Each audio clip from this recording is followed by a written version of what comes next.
Okay, what did we think of this?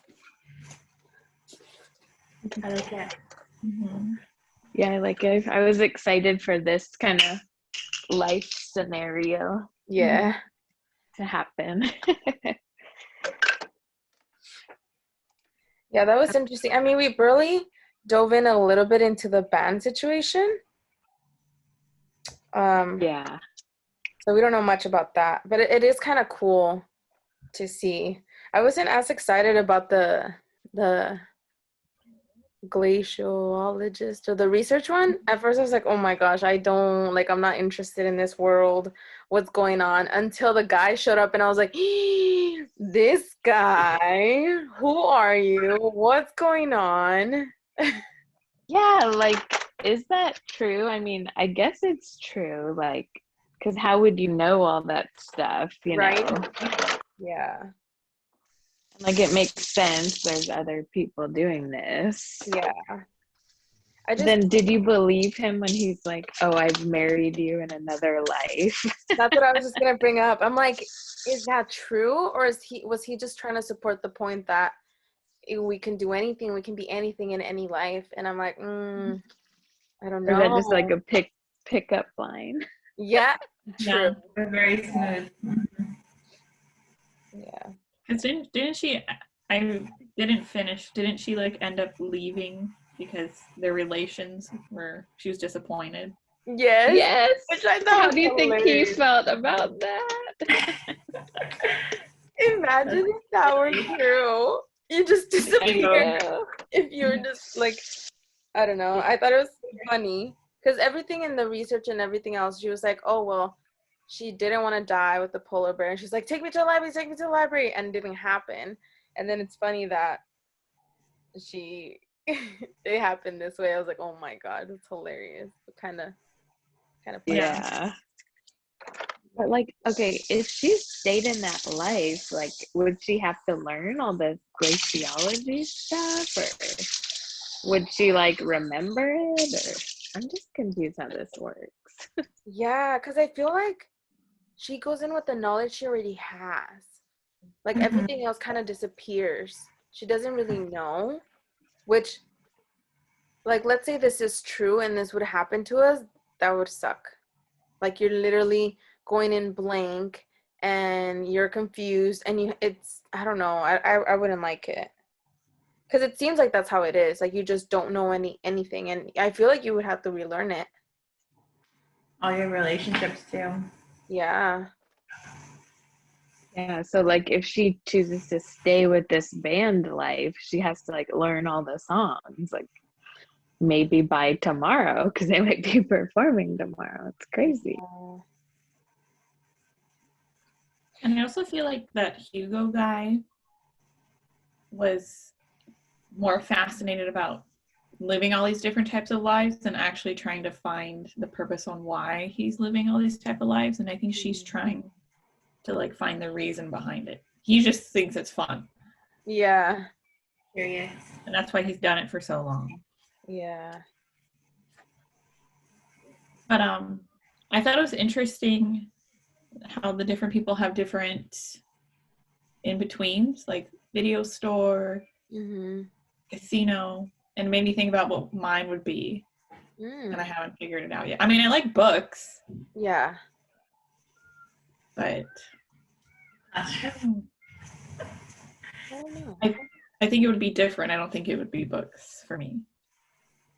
Yeah, I feel like I don't have a significant, because I think they said that the space had to be somewhere where they were like really something affected them, right? I don't know.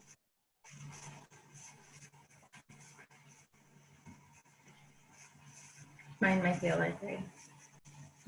Yeah, I think yours would be.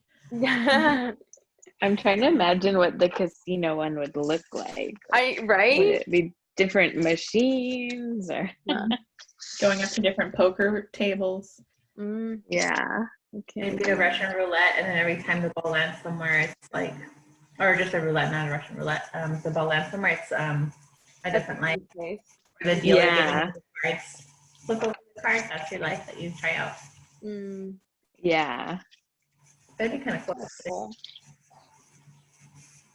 It was also like, okay, so I was kind of before like this Rafi guy, or Ravi or whatever. Yeah, Robbie. And then like he just keeps like whenever she does talk to him, like even as she's famous, he's still like a jerk to her. Like I don't know. And then now they were kind of talking about the doctor guy again. And like I know she said he asked her out before and she said no. And then we got a little more history on like he helped take care of her mom when she was sick. So I'm like, maybe there could be something with him. I don't know. She has a lot of contenders. Yeah, that's what yeah. More than I have. And I'm not in between death and living. Same, girl, But same. I'm going to blame the pandemic. But does she even know she has all these contenders? Mm-hmm. Yeah. Because, I don't know, wasn't there one part where Ravi didn't seem as, not like disgusted or like fuchi face, but like, he doesn't seem to like her. And I think in one moment, it might have been when she was an Olympian, where she was like, oh, I don't like him. And I think he was there, right? He was at the... He traveled to see her speech, right? Or something. Uh-huh. Yeah, he was in the audience. How it was like the opposite. Because I feel like for the most part, she's been like, I don't like him. The way he was talking about the magazine stuff, the way he's over here with the band. And it's interesting how in that one moment it was switched. But I really wonder what happened. I want to say it's a romantic connection. Yeah, because we've been speculating that. And Yeah. That's it's kind of coming out like that. We got more details of the doctor we didn't know before, so maybe it'll come out. I wonder soon. if, I don't want to say that she cheated, but like, I mean, we know that she was going to get married and then she was like super depressed and stuff. And I've seen in movies where people are depressed and they just don't care anymore and they're just like sleeping around. What if that happened to her and we just haven't seen it yet? And maybe these men they're mentioning are those men. Could be. I don't know. I don't know how that would be a big part of her life. I don't think it'd be too significant. Maybe, I don't know. One thing I like is that I feel this section had a lot of little tidbits of advice on how she has to accept herself or she has to decide she wants to live. But for some reason, I also really like the tiny details that the author puts in to make it seem more realistic. Like, I remember, when she's talking about the guy and she puts in parentheses, American, parentheses, Canadian accent. So it's kind of like when you really are and like you notice some random small things and then they're not like super consequential. And I like, what else did I write? I liked all the sciencey stuff that they were talking about when she was with Ugo, and then I liked just that she notices small things like what kind of phone she has and the references to the wildfires in California. It makes it seem like it could be happening right now. And it's something very relatable. Yeah, and that shows how recent this, because I know it was published this year, right? This year or so, 2020, or 2021. Or 2020. But I feel like they're mentioning like Billie Eilish and the fires and all that stuff, and I was like, wait, hold on, what? And then social media with the retweets, and I was like, okay, you can tell it's fairly like up to date with all these things, which is kind of nice. And it said her grandfather came over to England in the 60s. So her parents aren't like that old. Yeah. Or weren't that old compared.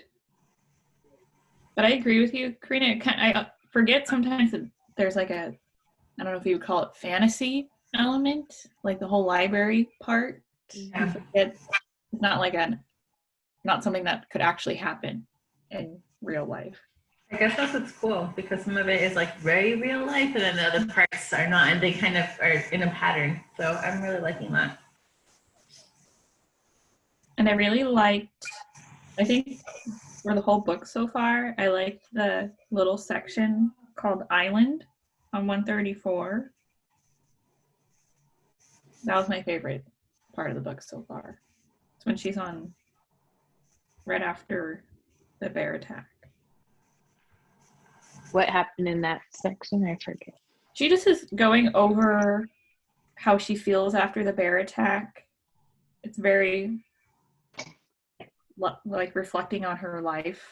There's a little bit of it kind of, to me, it's not a poem, but I felt like it was just a good piece of writing. Yeah. I like the quote from that section: when you stay too long in a place, you forget just how big and expansive the world is. And maybe for me this year, because I have not done that much traveling because of the pandemic, and I usually am like the pata de perro, my mom calls me, like a dog foot, because I'm all over the place. Same. It's nice to see more things than just your home, you know? So I also really like that part. And I think I can see why this would be your favorite part, because I feel like it's nice that she's realizing that she wants to live, and I wrote it down somewhere in here saying like when she didn't have a choice, like she's literally gonna die because the polar bear is there and she doesn't have a choice to be like, am I gonna live or not? It's not in her control. She's like, no, I want to live. And now she's like, okay, I actually do want to live. Obviously my life may suck or whatever, but it's kind of worth it to stay alive. But then when she mentions all these little things like what you mentioned right now, I just blinked out on the quote. Oh, and then to be part of nature was to be part of the will to live. And it's just all these little tiny things that you can fit into your own life that I like it. Yeah, I wrote down that quote too. It makes sense what you said. It's very applicable to, even if we were someone else with the different issues, those pieces of universal advice that are really good pieces of advice. So I like it. Also the part where it's talking about the puffins and what do you call that? That it's not lichen. Lichen. Surviving there against the odds because so little things live in the Arctic. I like that part too. And if you guys ever watch the show Life Below Zero, it's a good show. It's kind of like this. It's kind of a funny show too on National Geographic if you ever get the chance. This made me want to watch more National Geographic. I'm like, why don't I watch these things on TV? Love National Geographic. Yep. Yeah, and like discover the different places. Like obviously as a child I was kind of like, cool, but I'm kind of bored.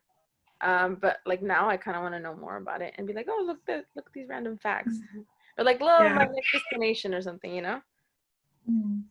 I was thinking like I want to go to the zoo and stuff. Like just explore more.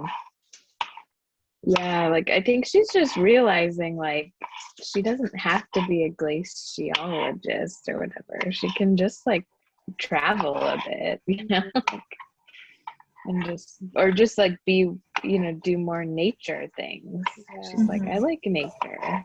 Like this is really extreme, but I like nature. I lost that. Yeah. I think it's helping her because the next section, the permafrost, the author writes, she had come to imagine mediocrity and disappointment were her destiny. So since she believed that, she didn't really see a way out, and all these different lives are showing her, wait, I could do something different. And I wonder if she'll take like a little tidbit from each of the lives and apply it if she manages to survive, which hopefully she does. And maybe she's realizing she's stuck. Remember in the Australian piece, her zombie video game roommate, she was describing that person as stuck, not moving forward.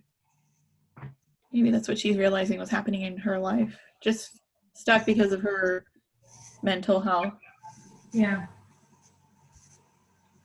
And I feel like maybe she sees that she's in this usual routine and all these lives where because of her mental health, she's taking these antidepressants, she's going to like therapy and stuff. But has she tried anything else other than that? Like, you know, the whole nature stuff does help you. The whole traveling could help you. It might seem like an escape, but like maybe it helps her see that, hey, you can still do other things and not just feel like you're stuck in your room with drugs. You know what I mean? Yeah.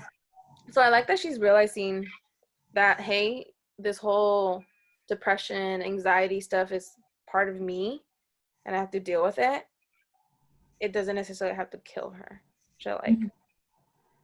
Yeah, and like even if she self-care. has this seemingly perfect life, like the Olympian, she still had depression and Yeah. yeah, because in her real life she didn't have those scars. She just like killed herself and succeeded, I guess. Mhm. So kind of. So yeah, maybe. But then she got help after in the other lives. So maybe yeah, she will just go back to her life and get help. I don't know. Even Go to a life. that has the opportunity to get help. Yeah. And maybe she's also realizing, because she still is interested in glaciers, she still is interested in music, and maybe she'll realize those are just her passions, and she can still she doesn't have to pick one. She can like incorporate all of them in some way, but they don't have to be her career or her livelihood. Just her hobbies. Yeah. She doesn't have to pick one as her top priority and forget about the others. Like, you can put in time into all these little things. You just obviously have to balance it out, which I like. I like that she's doing that. Because it's not like she hates swimming. Like, obviously, when she was doing that whole, like, Olympian stuff, she was like, oh, I hate it. Or, like, I don't want to wake up at 5 a.m. But I think she went on a swim and she felt better. And she's like, oh, I kind of want to go back to the water. And it's like, that's kind of nice, where I feel like it reminds me, like, before I started training for running and all that stuff, I'd be like, I'm not the distance person. I hate it. But then I would go on the run and I would feel good. I'm like, oh, that was good. Like, it wasn't that bad. And then I realized I'm like, I don't really hate it. I just, don't have to go to the extremes. But I feel like it's definitely helping me see certain things in my life. I like it. Me too. I also quite liked when she forgave her parents and she said she felt freer. And then the next chapter over, she's kind of talking, or 2 chapters down, I think, she's talking about accepting herself. And I think that part of it was that she was just trying to please different people, like her boyfriend or her brother or her parents. And I feel like part of that is what made her be so unhappy in her root life. And almost like she hated herself.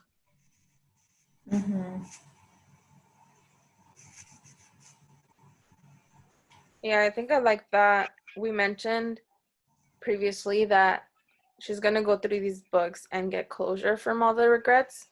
And I like that we were able to see that, at least with the mom and dad, where she was like, you know what, I forgive them. And I can see that the expectation was the thing that was like making them unhappy. And I'm like, you can see that that's true. And it's kind of nice to see that. I think she's going to erase all those regrets, and I think she's going to live. But it's already happening because the lady said the book of regrets was getting lighter or whiter. Yeah. Right? That was cool. Yeah.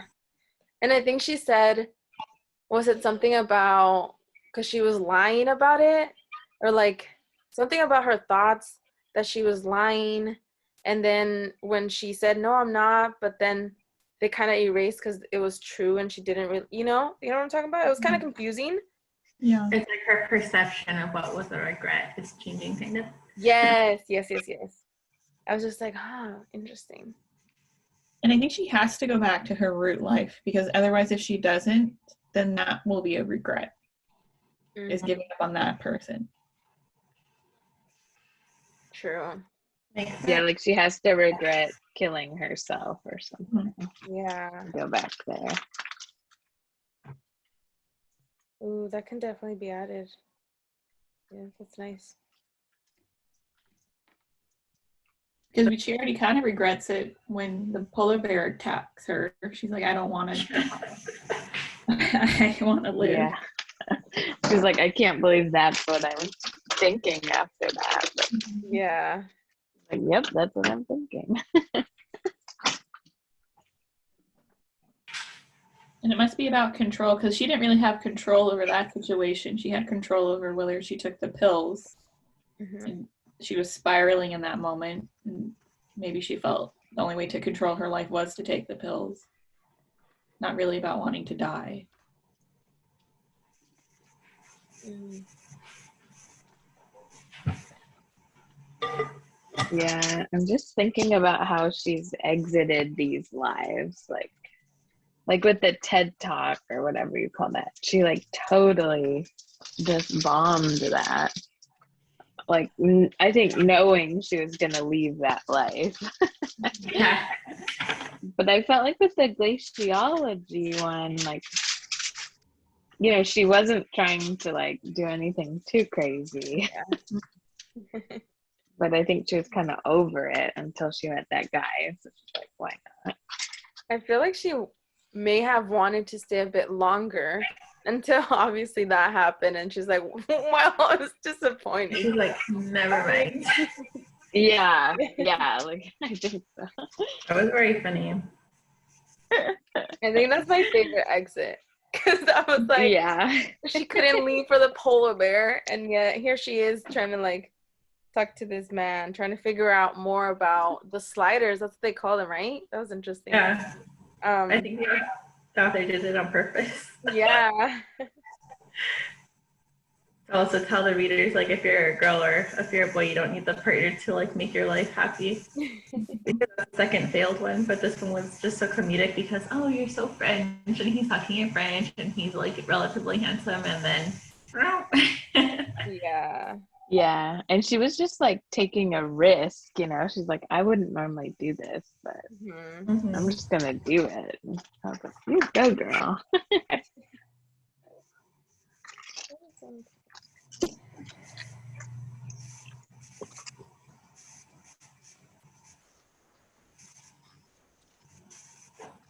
I also thought it was interesting where she was talking on the permafrost section too, I think, about how all she saw were sad examples. Like her mom didn't have the best, happiest life, neither did her dad. So I feel like by forgiving them, she's like also like seeing that maybe she can break the cycle. So I kind of got a little bit of the, you know, intergenerational trauma thing going on there.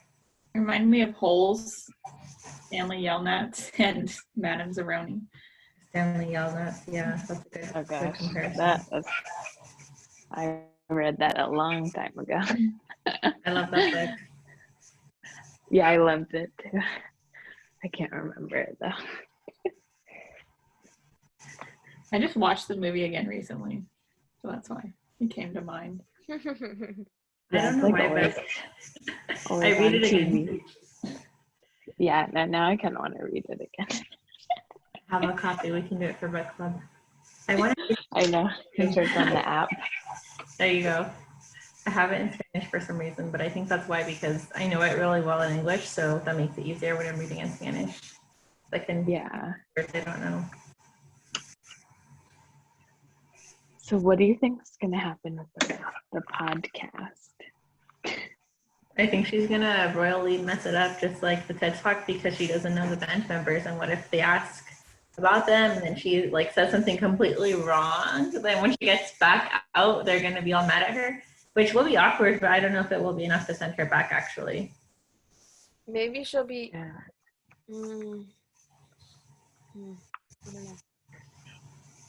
I think that could definitely happen. She's gonna screw it up, and I feel like she's already on.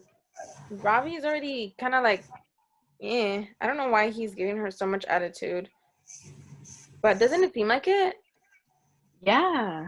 and like her brother's not in the picture still. Yeah. She seems like disappointed. So like, yeah, what's the deal with the brother? And she said like this song is special to me and my brother, right? Mm-hmm. Yeah. I'm like, oh, what happened? But oh my god, the brother is gay. What if he had something with Ravi, right? Maybe. Oh. A sibling relationship issue. Like she thought their sibling issues would have been solved if she went on with the band, but it probably ran deeper than that. Mm-hmm. And it's not the band. It's something Mm-hmm. else. Yeah, definitely not the Yeah, band. because I think she was like, okay, I let my brother and Ravi down, but not being in the band. But Ravi still kind of hates her, and her brother's like nowhere. So. Maybe Robbie liked her instead and tried to make a move, but she wasn't having it because the book said when she received that other phone call that Robbie was looking at her. I don't know. And that's why he went all the way to her TED Talk in the other life, because maybe that's something that stays the same, that he has a crush on her, but maybe they just don't. Even though maybe he likes her or has a crush or is in love, that's not enough to like make a relationship happen. So maybe the feeling isn't mutual. I didn't read the part where her and Ravi are in the band, but I also wonder if they do have a romantic element, their tension is from her not either getting the help she needs or her not being true to herself. Because when she was in the TED Talk and going on her tangent rant, he was happy for her when like no one else in the room really got what she was saying. That's true. That So was maybe- the one person that was smiling. Yeah. Yeah. And I just realized, like, in the Olympian life, like, she never let him down because I don't think they ever started the band. Like, I think they started the band after she gave up swimming. So, like, I guess that's the only life so far where she didn't ditch the band. That's true. True. That's right. Huh. Yeah, there's still more to be revealed with that relationship, I think, and for hope, because I'm curious. But I do kind of think they might end up together because the brother's best friend cliche. Yeah. Yeah, I think I agree with that. Just because it seemed like, you know how they mentioned these different names and you're just like, oh, okay, maybe I'll ignore it. But they keep really like focus. It's not just like mentioning his name. They're like really going into detail. Like he was the one smiling. He's not very happy here. You know, like I think they're putting more emotion into him that you're like, okay. Yeah. He's the. Yeah, like she cared his opinion, clearly.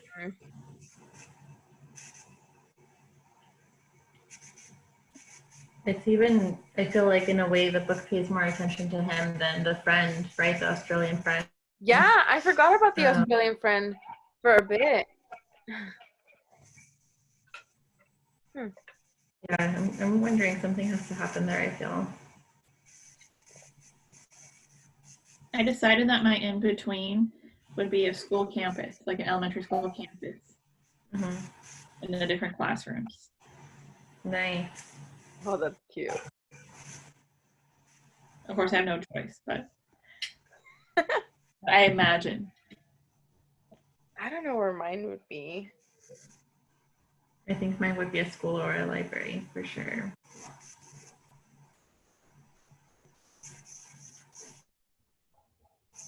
Scarf with the shapes in it. I feel like, yeah.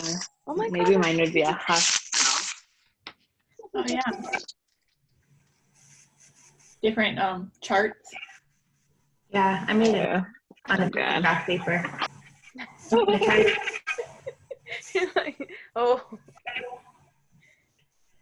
I tried a heart, but that didn't work out very well, so I went to diamond. That's cute. Is it a scarf? That's gonna be a scarf. I just finished some blankets, so I need something new. So I did a scarf. Okay. The next section is the podcast revelations 176 to 232. The game. So that means next time we bring the book proposal. Yes, and that's what I was gonna mention that too, because we have 2 more. So we will be bringing our book suggestion for the next one. Okay. Oh, the last chapter is called How It Ends. Oh, really? Yeah. I was curious. Oh, no. Don't look. Don't look. No, I didn't, but I'm just thinking how it ends, like her life, or how it ends the library. I hope it's the library because she goes back to her life. I like that when books have chapters that have names, because I like the thinking, the foreshadow / thinking about what it might be about. Yeah, or when they mention the title. I love when they mention any sort of title in the text and you're like, oh, that was genius, or great, like I can see why you said that. Like with the silver tray of honey cakes, I'm like, where are these cakes? What are they talking about? And then it's because it seems so random. Yeah, like, don't you want one? They sound delicious. Yeah. I feel like she's gonna ruin the podcast and just eat a bunch of honey cakes. Yeah. And then disappear. And then her real self, or whatever, rock star, will come back and be like, oh, what did I do? What if she does that and then like she takes a bite of the honey cake and then she thinks, okay, it's not that good, and then she goes back. Disappointed. I mean, that could happen. Yeah. Like, what's worse, eating it or not eating it? Yeah, they're. Oh man. I like her character too. She's funny. Yeah, she's quirky and funny. And I'm like, good for her being able to do that concert, like, as someone who has a lot of anxiety, you know? Mm-hmm. She's making it work, or trying to figure things out wherever she is, which wouldn't be easy. I liked the page. I need to find it. Hold on one second. I thought it was funny. Page 130, where it says a moment of extreme crisis in the middle of nowhere. And she just says, oh, fuck. Into it. Yeah. Yeah. Or the one that said, like, when you need the library and it doesn't come or something. Yeah. That made me laugh. It makes me want to read more books from this author. I think they would be good. Does she have other books? I think he does. Yeah. It says on the back cover, I feel. Yeah. Oh yeah, there's at least one. And 5 novels. And children's books. Oh, just for children. And he's worked with more than 30 languages, so. That means he's pretty big, actually. Wow. Dang. Oh wow, he has a memoir, Reasons to Stay Alive. Oh, maybe that's where this book came from. We should do more research. That's Oh yeah. I wouldn't think it'd be like semi-true story, but maybe it is. Maybe, if we read that, we can see what some bits of the book in that. Internationally best-selling. It's great when it's just a metaphor, because, you know, there's a bunch of quotes that say, oh, like a book is a life or something, or like the person who has read like a lot of books has lived many lives or something like that. There's a quote that says something like that. That's interesting that I think at least the most recent books we've read, they've somehow, you can tell that the author, without a doubt, put their own life experience into it. And I should have read something about the author, but I didn't. And now that I'm reading that, I was like, wow, that's wild. I kind of want to read it. Let's check on the library app. What was it called again, Judith? Reasons to Stay Alive. Okay. Let's see. I'm going to look up by author, actually. my San Benito library card expired, so I need to renew it so I can have access to two. Right now, I'm just going off the San Luis Obispo one. Oh yeah, I know. I'm trying to get Alvaro's hooked up. Nice. Or I should just go sign up. Then you can check out more books. Okay. Well, what you should do is go to like a very large city, probably. They probably have more books. Yeah, I want to do. I think I might be able to get where I teach because I teach there. But then Rico, I want him to get a library card from like his hometown that I can use, and then one from Morgan Hill. So I just all the libraries in California I want.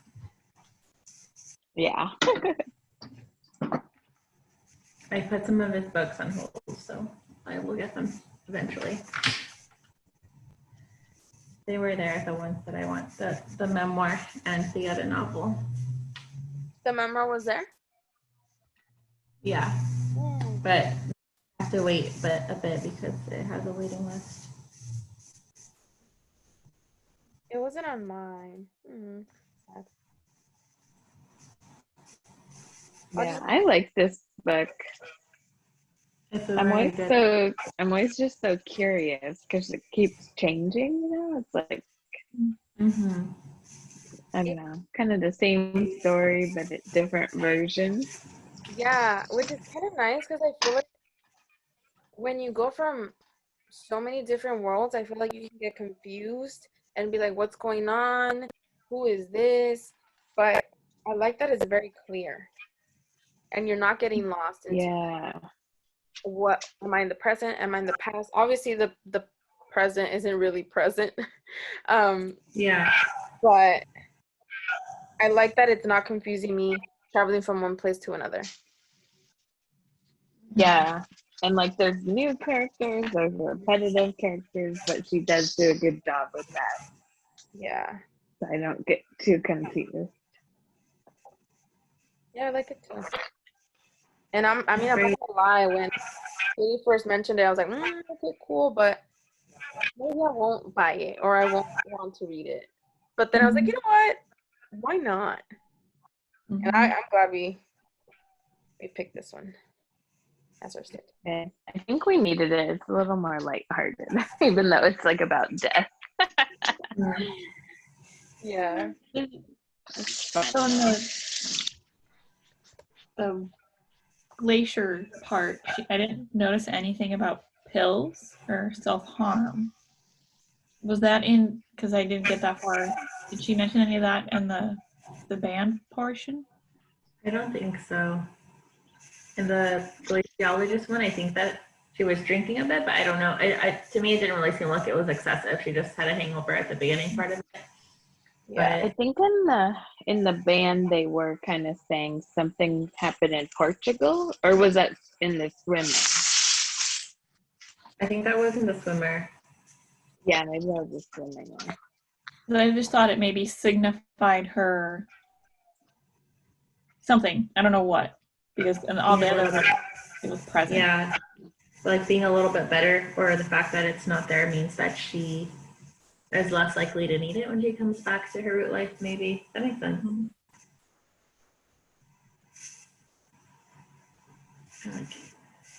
Yeah, like she is getting closer to finding happiness, maybe. That's true. I'm looking over to see if like in the band section they mentioned something about it. But I feel like not so much. I like the part that she mentioned is just the thrill of being a rock star and hearing all the people cheering and singing and how much she likes music. She gets to like, she dated her celeb crush from her other life. Yeah, that was funny. And he's still calling her back. Or calling her. That Ryan, I don't like that Ryan guy. He seems so interesting. He's like, the fact that there's a little like paragraph of him talking and then she just says okay, like one word, and like boy, she doesn't want to talk to you. Just shut up. Just move on. You know? Yeah. I just thought that was funny. I was like, oh my god, this girl. We're friends forever. Oh my goodness.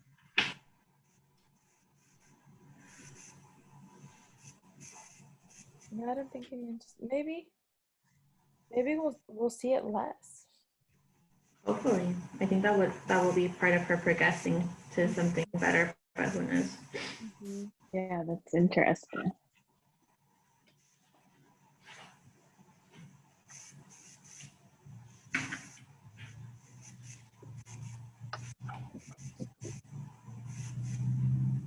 I have to decide what we're gonna put for the next one too. So many choices. Like, what other lives do you think she has after this one? I feel like we've gone through her main regrets. Yeah. I feel like Robbie will be one. Yeah, and maybe like the doctor.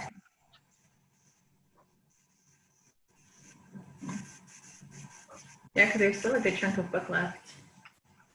Mm-hmm. We have about 100 pages. And like the way that it's written, in like a few pages, we get so much info. So there's a lot. I feel like there's a lot that can happen in. I would say it's a few pages compared to. Maybe. So I found the part. Uh-huh. It says her main regrets were I haven't become an Olympic swimmer, a glaciologist, Dan's wife, a mother, a singer, the lead singer of the Labyrinths, and haven't managed to become a truly happy person and haven't managed to look after the cat. The cat one, he already was going to die anyway, but maybe the mother one. The mother one and becoming a truly happy person. Mm-hmm. The mother one's interesting though, because Would she want to be a mom though? yeah, because remember when her and Dan were like, you know, he's like, we're trying to have a baby, and she's like, we are. I want that. Like, Yeah. I feel like maybe she can't think about that yet because she hasn't been able to fully like care for herself yet. Mm-hmm.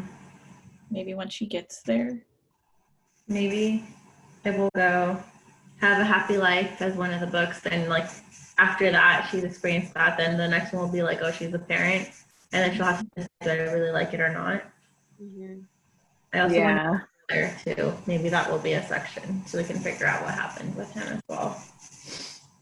Yeah, I agree with that pattern. I feel like she said she didn't want to be a mom, but she was mostly thinking about it like, oh, my mom, what if I had kids? But I don't think she is in that phase where she's like, yeah, kids. Mm-hmm. yeah. She's like, Yeah, it'll be interesting if it does happen. Like, will it be with someone that's been introduced in the book already, like Ravi, or will she decide to like do it on her own? I think that will be very telling too. Yeah, I'm curious about that. And it might just be a regret because I feel like as women, especially because what she's 35, 30. it's just something maybe they think about because you're getting to the point where you maybe can't have one anymore. Mm-hmm. A biological clock. Mm-hmm. Yeah. Right. Men don't have to worry about that. I know. I'm just like skimming through the pages, and I just remember that she would write poems, Mm-hmm. and she realized that they were, when she was famous, there was one that was very similar to the first one about fire. I just wanted to like compare it.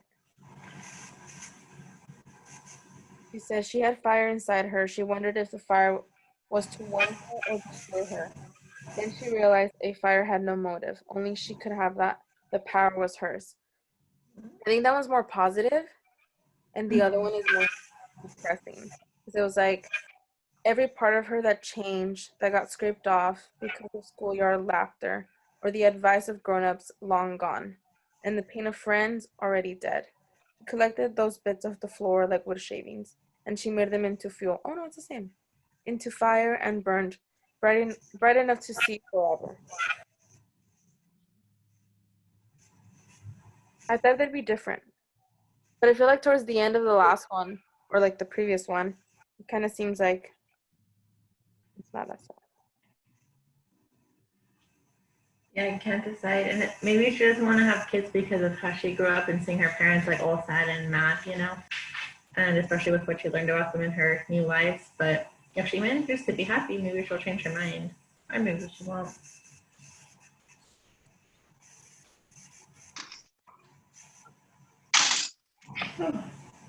It's interesting how like the author will put in these little poems or her little like kind of, what do you call it? That note you leave like when you die. Mm-hmm. The suicide note, yeah. Yeah, the suicide note. And a tweet too. Yeah, the tweet. I was like, what is this? It's just on one page. Even that tweet, I would definitely retweet it. You can have everything and feel nothing. Mm. Let me see what else I wrote here.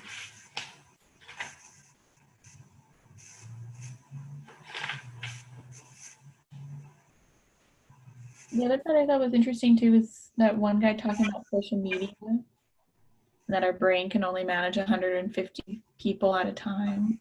Mm-hmm. I've heard of that theory before. You have or you haven't? I have. Oh, you have? I think I have too. I don't remember where though. I didn't know the name of it. I just have heard that is a thing. Mm-hmm. Like out of all the people on your Facebook or social media, like who are the ones that you actually would care to talk to or who talk to you? It should be about 100 something. Mm-hmm. That makes sense. And it goes back to our lizard brain. What's our lizard brain with? Your lizard brain is like, you go back to like your caveman. The amygdala, right? Oh, got it. I see. The amygdala, I think it's called like the primal one. Yes. Mm-hmm. Like, why are we afraid of snakes? They're like, because they used to be a threat to our day-to-day life a long time ago. Now that you mention that, it's interesting. There's this one book, I haven't actually finished it or gone too much into it, but I let my younger sister borrow it, and it's about trauma, I think generational trauma, and how to like deal with it and kind of like just kind of accept it or whatever. And she was telling me a story where this I don't know it very clear because like I said I didn't read it, but she told me there was, I think, let's say a boy that they were like afraid of like the cold, or they just out of nowhere just had this very traumatic experience, and they're like, well, or maybe was it the cold or something about like a cold water, and it ended up happening that not the parents, not the grandparents, like long great grandparents, like they were, I think, immigrating or something through the cold, and they were going through this stuff, and it's like, that's interesting that it skipped all these generations. And she was telling me all these other stuff where there's another girl who was like just always like kind of scared of heat or something like that, and they went to therapy, whatever, and they found out that once again, like a great who knows what, they had been in like the Holocaust and all that stuff, and you know how they had that whole thing. So I was like, that's insane. How Wait, what was it she was afraid of? I didn't catch that part. she was like, when my sister explained it, she was mentioning these different things, but I think it was the what was that thing that the concentration camps where Mhm. they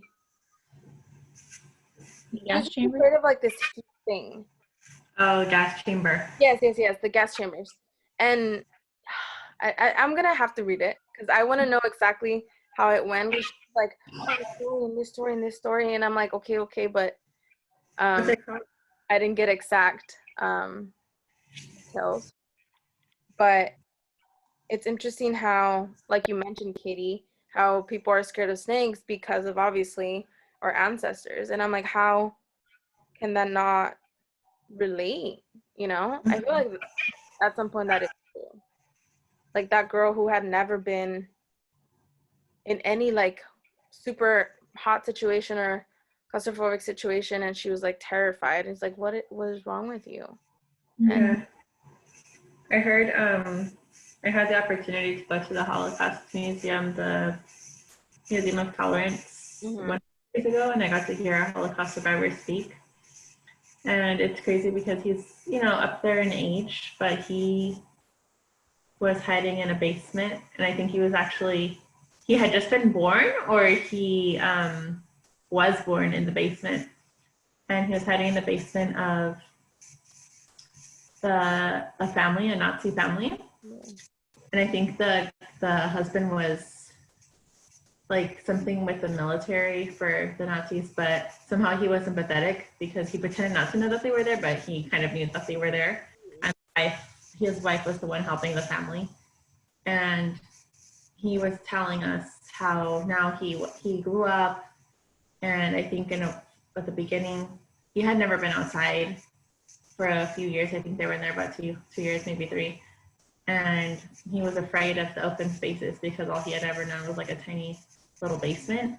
Mm-hmm. And he says that he's gone on to lead a decently successful life. I think he's a professor. He was a psychologist, so he went like towards the therapy route. But he says all the days I'm good, but when I speak at this museum, I always need to go home and take a really long nap. And then I just, he goes on. But it was just so striking to hear his story. I have the notes in a notebook somewhere. And then because I went through a field trip with my school, we had the opportunity to be guided through the museum by a docent, which was pretty cool because it enhanced the experience and I think what we learned as well. We did like little circles and we talked about different things. Mm-hmm. But if you ever go to that museum, there's a room that they take you to because part of it mimics like the actual structures that were there. And it is so terrible because you end up at the same space, but there's 2 doors and the doors are kind of like you go through this door, you survive, you go through this door, you get gassed. And so no matter what door you go through though in this museum, you end up in a replica of the gas chamber and you sit there for a little bit and you watch. I think they have screens in there. I can't remember if there was. I went there too. Yeah, so they like show images or something, right? Not of it like happening, but just people, and you're sitting there in the actual gas chamber, and it's really a crazy experience. Mm-hmm. And you're not even truly loving it, but even that just brief imagination is enough to really send shivers down your spine. We had to go in the 6th grade, our elementary school, every year the 6th graders went. Mm-hmm. And I remember that part. And my friend Stephanie, I remember she was crying. Yeah. Very intense experience. Yeah, that sounds super traumatic. I still remember her terror. I mean, I was scared too, but I think it affected her too more. Mm-hmm. That's interesting as 6th graders, like I feel like, I mean, I think you understand it, but that's when we covered the Holocaust in our school system. Yeah. I think we read Anne Frank that year, but I can't remember. That's true. The Diary of Anne Frank. I think for us it was sophomore year and we read Nights by Elie Wiesel. Oh yeah, I remember that one too, sophomore year. But I've read a few different ones. there's one kids one that I read called Milkweed. That one's pretty sad too. And then I've read The Diary of Anne Frank a few times. There's a few more I have on my shelf, but I don't always read them. And some are more just like history books, and then some are about people's experiences. But now that I'm older, I feel like I can't read them as easily. Like I have to take breaks between those types of books because it's a lot.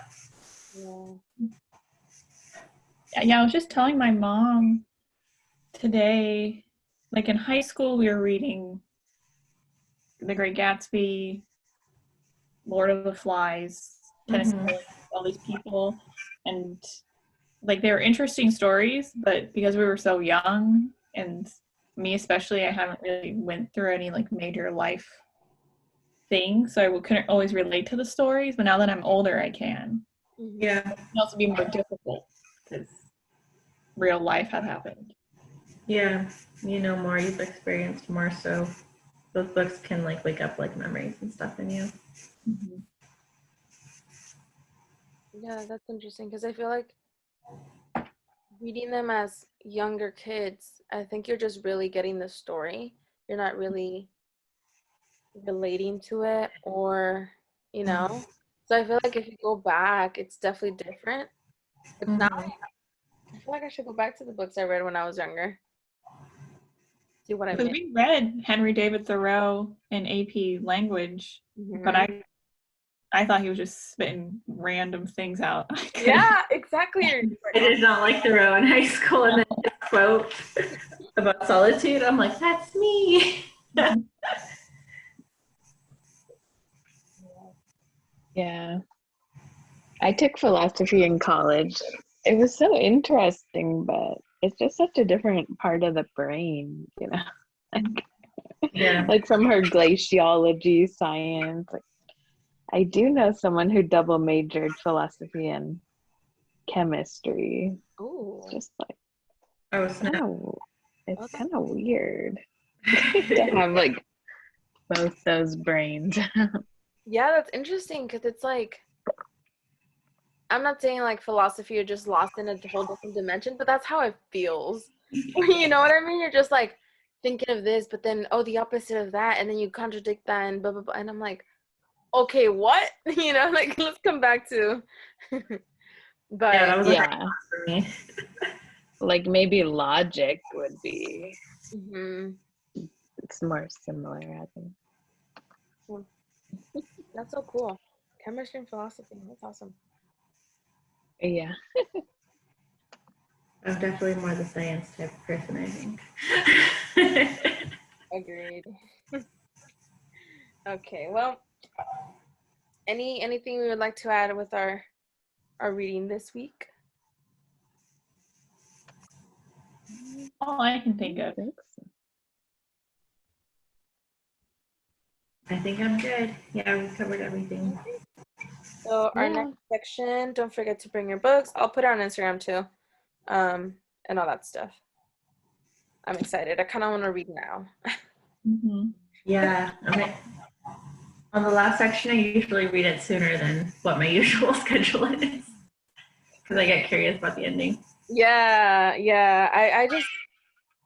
I feel like it's growing on me more and more each week. Because at first it's like, okay, cool, yeah. And then now I'm like, okay, now I will read it more earlier as well. Well, all right. hope you have a wonderful week. Have a good night. You too. Bye. Bye.